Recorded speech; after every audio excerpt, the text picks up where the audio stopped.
1. A guy I got into a row on a Facebook group lied about his credentials online when he felt threatened by me, and started spewing nonsense about how I'm probably not a graduate of the school that's written both on my Facebook and my professional page. Prior to this, he was very rude, crass, and disrespectful to people that call him out on his bullshit. Instead of defending himself properly, he'll resort to childish insults and personally attacking you when he has nothing else to back up his claims. He claims to be a religious educator, yet his actions show anything but religious. Anyway, he made the mistake of giving out his ID number and degree at School A, where a close friend of mine graduated, and his program that he was currently taking in School B, where I graduated, and is close with the program secretary. When we were having a row, a quick Google search also connected me to his LinkedIn, where he has indeed listed both schools down but is very inconsistent with the entry and graduation dates he gave me. I let it slide for a day after the argument simmered down, but this morning I noticed he took a very obvious jab at me at the same Facebook group we bickered at. It was written in our language, but it roughly translated to, "There's this one person here," in the comment section, "that allegedly graduated from a prestigious university, but her personality is trash." As a naturally petty person, I obviously did not let it slide. First course of action, I messaged the department in School B he was supposedly taking his master's degree in, reporting him by giving them what happened, the screenshots of just how rude, crass, and disrespectful he is. I also gave them his full name, which I sleuthed on my own, the year he supposedly entered the school, and the program he was taking. The answer from the program secretary. "Hi, Mr. or Miss, good afternoon. Mr. V is not a student. Thank you for raising this concern. We'll look into this matter." Satisfaction. Second course of action, I messaged the department he supposedly finished his bachelor's from in School A. I gave them his full name, alleged ID number, the bachelor's degree he allegedly finished from this school, the years he was allegedly active from this school, as well as the same screenshots. The answer from the dean himself, "I don't know him, and he's never been my student." Satisfaction. I'm biding for the right time to show these messages from the two departments for when he acts up again, so he should finally shut up. Damn, the satisfaction was real. Furthermore, when I changed my picture to a picture of me in my toga, which is very distinct because my university toga has a logo on the left breast part, he also changed his picture to him posing at a public place in my university, where literally everyone could go without a problem since it was a Catholic church. And you can go there any time as long as it's daylight to pray or reflect. The dude was apparently stalking my Facebook account and stumbled across my day post. I posted about how I contacted the departments, and they said they didn't know him, and he's now blowing up my messages with hate messages telling me they probably aren't said departments. Anyway, lots of people who know him also saw my post and asked who it's about. Told them, and apparently he's mad that I exposed him online. I later found out that the dude completely plagiarized a paper, and the paper was originally written by a friend of mine. Well, it looks like he just dug his own grave. I'll wait this one out and see where it goes. 2. So I'll start by mentioning that at the time of this story I was 20 years old, and I'm 21 now, which ends up being pretty crucial to the story. When I was 18, I got my first job at my local Subway sandwich shop and quickly learned how awful fast food jobs are. When I started, we had a pretty small team of around 10 people total, including myself. My general manager and my district manager were two completely different people. My GM quickly became my friend, and the DM became someone who I wanted to look up to until she started showing her true colors. So I ended up working this job for about 2 years, becoming a shift lead at one point. For those of you who don't know, most Subways range from shift lead to GM to DM.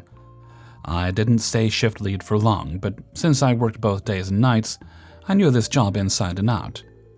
I was one of the 5-ish people who knew every task and job there was, other than just making food. Since I knew every job, I was expected to come in at pretty much any time. At the same time, I had just started college and COVID was at its peak in the US where I live. The stress of college and work was getting to all of us, not to mention the thought of getting sick. The first issue I had, among many, was the first time I got the COVID-19 booster. I became super sick like many others did at the time. I was still expected to come to work and got so dizzy from running around that I almost passed out. Once I got better, I was expected to come in all the time, sometimes going from closing one night, working an 8-hour shift, and opening the next morning, meaning my sleep suffered as well. It eventually got to the point where I had to step down from shift lead to focus on myself, which the DM did not like. To give more context about the DM, she would complain jobs weren't being done on the shift I happened to be on pretty much every week. There was always something for her that most of the time turned out to be a plain lie. This DM also had a favorite saying, "I can do this job by myself and you're all replaceable." This is when the PettyRevenge comes into play. After enough of the rude remarks from the corporate and customers, I said I would need to take some time off for a few days to focus on my mental health.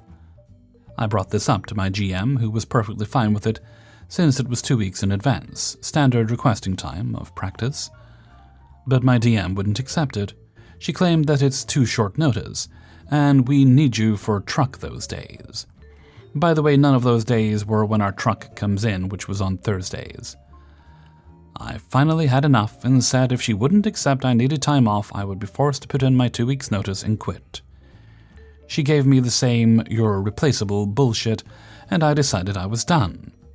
I waited for a Friday, our busiest day, and noticed that the other people scheduled for our shift consisted of one other person who knew how to do most of the jobs, except close the safe, which I could do, and 2 minors who couldn't even work the oven by themselves. Fine, you want to say I'm replaceable? You can find someone else. I purposely turned my phone on silent and blocked their numbers, refusing to even answer them. I know this makes me an asshole for screwing them over, but if she says she could run the store all by herself, she could come in on the day she wasn't scheduled and drive almost an hour to come in and take my spot. After not coming in, I learned she had to come in and fix everything, which serves her right. Screw you, DM. You can do all that by yourself for all I care. I guess my main message for those who hear this is please be nice and mindful to your fast food workers. They're overworked and stressed enough as it is. So think of how you want to be treated and show some kindness next time you order fast food. 3. So a few years ago, I was teaching a private urban religious college. Since I only had my MS, I was thankful for the opportunity to teach and get the experience before I moved on for my PhD. The school usually had me teach accelerated night courses which were aimed on non-traditional learners, read adults going back to school after many years off. I loved my students and had a blast teaching them. I had some issues with a few here and there, but generally my experiences were really positive. But there was this one couple, Hannah and Larry. That semester, I had been asked to cover a more traditional course at the last minute, rather than being accelerated and met 3 times a week for an hour all semester. Furthermore, the class was very small, only about 4 students, which would have been fine since small classes can be great, and a paycheck was a paycheck, if it hadn't been for Hannah and Larry. You see, this couple had attendance issues, to put it mildly. They would show up to a class or 2 and then just vanish for a week or more with no word. Just when I suspected they were gone for good, they'd show up, usually with some excuse or another, medical issues, car problems, work, etc. At first, I tried to be sympathetic. I always have the attitude that life happens and when it rains it pours sometimes. But at a certain point, I began to grow a bit suspicious they were selling me a story. Okay, I was immediately suspicious, but I'm usually inclined to let things slide to a certain point, same as my professors did for me. This was all the worse because of the small nature of the class. Every time I did prep for a session, assuming all 4 would be present, they'd skip and throw my plans off. But when I just accepted they would be gone and prepare activities for 2 students, they'd show up. All of this would be frustrating but acceptable if it weren't for 2 things. 1, whenever they showed up, these 2 would have an attitude about them and just expect everyone to conform to their presence and bend to their will, and 2, they, of course, weren't doing any of the work.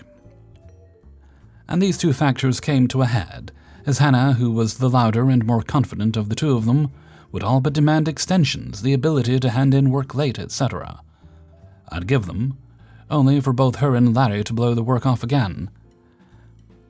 I like to be pretty accommodating to my students within reason, but it quickly became obvious that Hannah thought she was playing me and could get whatever she wanted, and that couldn't stand. I have some level of pride and hate being seen as a pushover. Now, I could have crushed them immediately and just said no more late work, but I was sure Hannah would just throw a fit and go to the administration. I knew the admin would back me up, but it was a hassle I really didn't want. I was working on a second MS at this point, and working 2 other jobs. I was frothing at the mouth, busy at that point, and hadn't even planned on teaching that semester. I only agreed because they needed me. And besides, I'm a pretty easygoing guy, but I do have my limits. I was pissed at this point, but I also have a wicked, to me, sense of humor.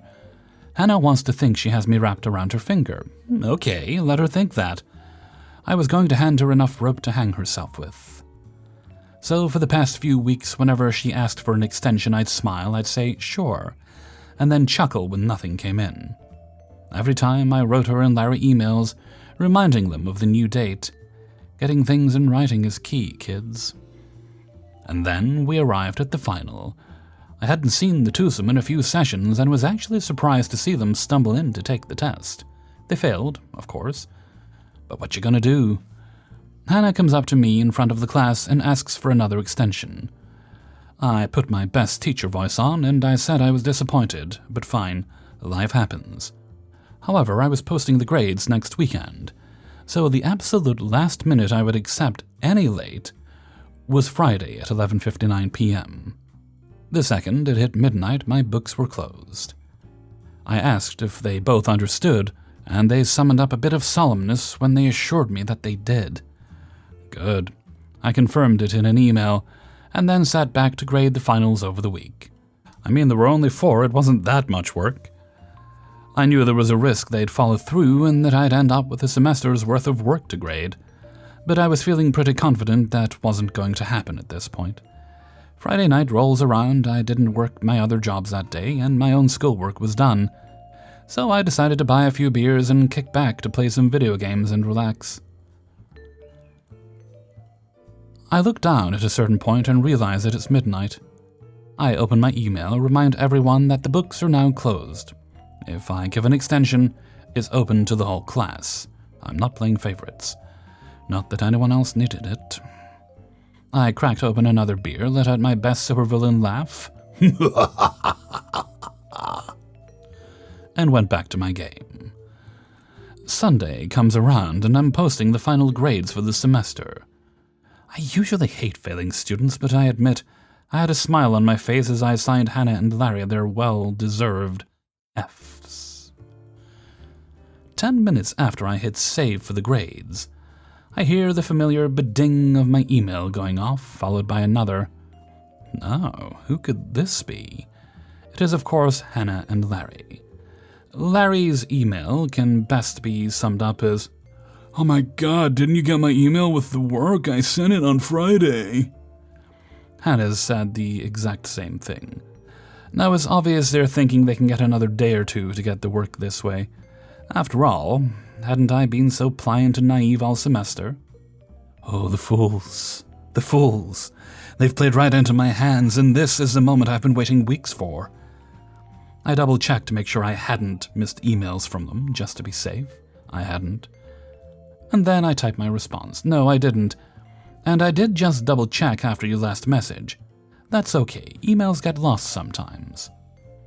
At this point, I like to imagine Larry smiling while reading this. He'd won again. God, this professor is an idiot. I continued, "So what I'm going to need you to do is go back into the email you sent me with the work, just take a screenshot, which has the timestamp of the email, and forward that to me along with the work. That'll prove you sent it on time."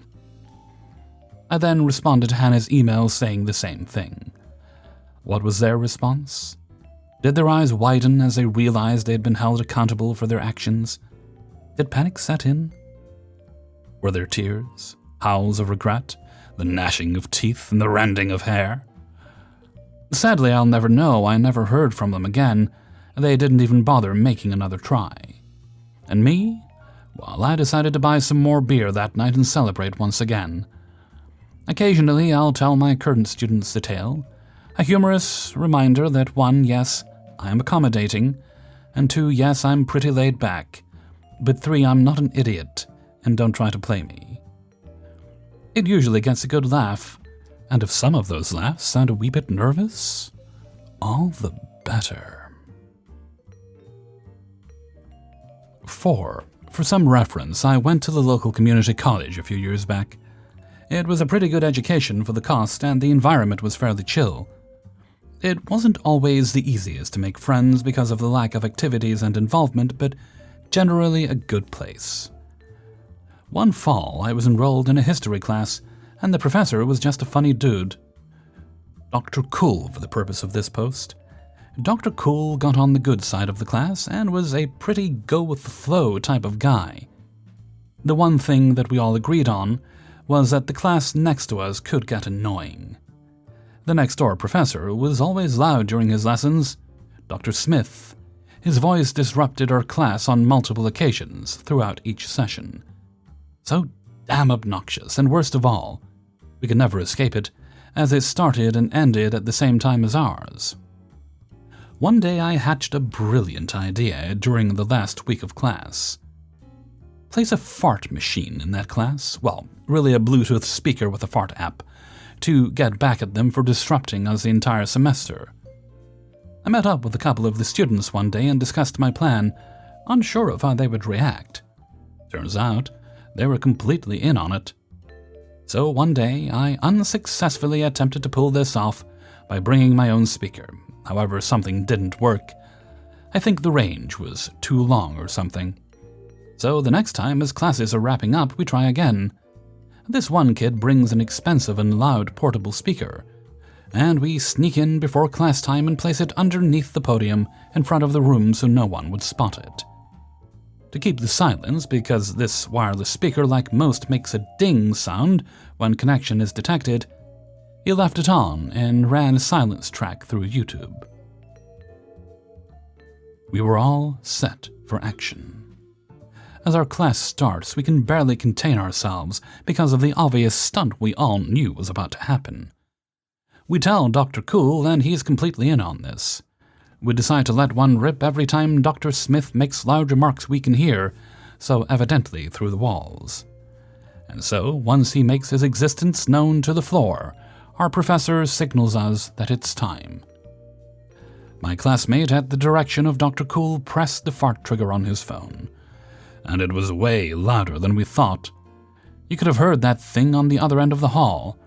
Our class is nearly erupting into laughter, and our professor tells us to keep quiet as best we can. I'm honestly surprised that Dr. Smith never stopped with those loud remarks because of the pattern. He gets loud and a blast is heard in return. Additionally, he never came into our class to confront us. We do this probably 10 to 15 more times throughout our day there. The app this kid had picked was so realistic and diverse, you would have left that room wondering what the hell Dr. Smith was eating to have left such thunderous gas in front of a room full of students. I'll say our school was pretty chill, but on one fateful day, we ruptured that mood with much-deserved blasts that served as a legacy moment in time. A class that needed to hear what we thought of them. What a beautiful moment in my life. 5. Many moons ago, I worked at Burger King as an hourly manager while in college. I liked the job. I could do 3 or 4 shifts a week when I was in school, and it was really easy to be full-time when school was out, as I would cover vacations for both my store and other nearby stores. At one point, the store manager changed, and the new guy was a piece of work. He had been a manager with Burger King for about 20 years. After he had been at the store for a week, I saw why he never got promoted. He did no work. Nobody liked him. He complained about everyone. He would give staff a hard time, and most amazingly, He had this way of disrupting the service line that made everyone tell him they had it under control and he should go back to his office. I used to volunteer to close on Mondays and stuff. I mean, I was a college student and wanted the hours. Also, this was the 80s, so closing time on days like New Year's Eve and Christmas Eve was 8 p.m. or earlier when it was really slow. Closing New Year's Eve included a bit more work as we had to do a full inventory and significant paperwork. The first time I did this, I worked with the old store manager, and she was great. We both worked hard and we were done in 90 minutes flat. She also showed me how to do the paperwork. I had done the next 2 New Year's Eve closes by myself, including the paperwork. The year after that, when the store manager had been at the store for like 4 months, he decided he was going to close New Year's Eve with me. I was pissed as I wanted to be at a friend's New Year's Eve party by 11:30 p.m., and I knew he would make it take forever. That shouldn't have been an issue, but this guy was a grade-A schmuck. I'm pretty sure he worked this shift on purpose because he knew I would do all the work and he could just sit on his butt and take all the credit. I did speak with him a little bit during the shift, telling him about the party I wanted to go to. He shared that he told his wife he would be home by midnight so they could welcome the new year together. Since there were 2 of us, he didn't schedule an extra staff member. As I expected, he sat on his tuchus all shift so inventory didn't start until we closed. We finished that up about 11 p.m. and start on the paperwork. He insists that he has to do it. When I ask to leave, he tells me I have to stay so I can watch him do the paperwork. I asked why, but he was just being an ass, so I stayed. He was the slowest person with paperwork I had ever seen. It's now 11:30 and he's barely halfway through. I want to get to my friend's party before midnight, so I ask if I can finish the paperwork at home, sharing that I will bring it to my shift tomorrow night. Since the paperwork isn't collected right away, the delay shouldn't be an issue. He agrees, and I grab all the paperwork and punch out and head home. I do the paperwork, and as promised, bring it to my next shift. Later that week, I'm working when the DM is there. I had a great relationship with him. He loved that I would help cover at other stores, even last minute when I could. I ask him how to report the time I worked at home on the year-end paperwork. He gives me the strangest look and just says something like, "Huh?" So I tell him the story of our close that night. He was pissed. 2 days later, I come in for my shift, and I'm told that we will be getting a new store manager next week. The old one was fired. I did a little dance, which was fine, since the assistant manager who told me the news was smiling. I talked to the DM later about what happened. He said that the store manager was on probation for all of the problems that were happening at the store, including many that happened prior to him transferring to this store. My story was just the last straw. It was then that I realized I got my revenge, even though I hadn't realized I was doing so until it was too late.